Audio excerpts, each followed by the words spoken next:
Just say and spell your name so whoever gets this. Julie Wilson, Juliewilson. I am a Chief Assistant Prosecutor in the Hamilton County Prosecutor's Office. I'm the Public Information Officer. Okay, we're looking at just a hideous crime here. Today, Darrell White was indicted on a 2-count indictment. The first count for failing to provide for a functionally impaired person. That's a felony of the 4th degree. He was also indicted on a charge of involuntary manslaughter, a felony of the 1st degree. And it's a very disturbing case. The allegations are that Mr. White failed to provide care for his 46-year-old wife, Jorene White, and she died back on July the 23rd of 2010. What's so disturbing about the case, the police were called to the home. They got a 911 call on July the 23rd. They responded to the home. They found the decedent. Her body was in the home. It was covered with flies and maggots and rotting bed sores. The police initially, just on the appearance, thought that she had been dead probably for about a week. But the coroner said no, she had only just, died the day before, within that day.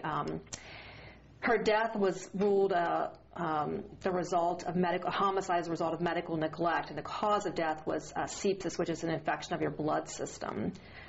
Just very disturbing. The house was filthy. The police, when they went into the home, as I understand it, wore actually some kind of protective clothing. It was just very filthy. The smell, as you might imagine, was overpowering. And it was just a very disturbing situation they found, and of course very distressing when they discovered that there was in fact someone who had died in the home. Now, this woman was only in her 40s. She had medical issues. Correct. Our information is that she did suffer from a severe case of crippling arthritis, and that she'd been treated for that a number of years ago. But as far as we know, she had not received treatment for that for many, many years, and had been in the home. Obviously, from the appearance of the condition of the body when the police arrived, she had not had medical help, certainly in the recent past, and the condition of the body was pretty unbelievable. And we've not seen something like this before, really, in my memory. It's a very disturbing case. And what of Mr. White? What can you tell me about him? I don't have much information about him. He is her husband. They lived in the home together. He's 65 years of age. The charge, the allegation is that he obviously, as her husband, had assumed a responsibility of caring for her and did not follow through on that.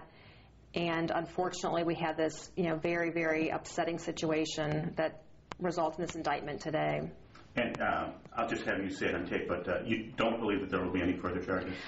To my knowledge, this should conclude all the charges. I'm not aware of anything else that's pending. Okay. Has he said anything? Is he cooperating? I can't comment on that, even if I knew. Ethically, I'm not allowed to comment on that. But all right. Anything else that I'm not thinking to ask you on time? I think that's it. Okay. Yeah.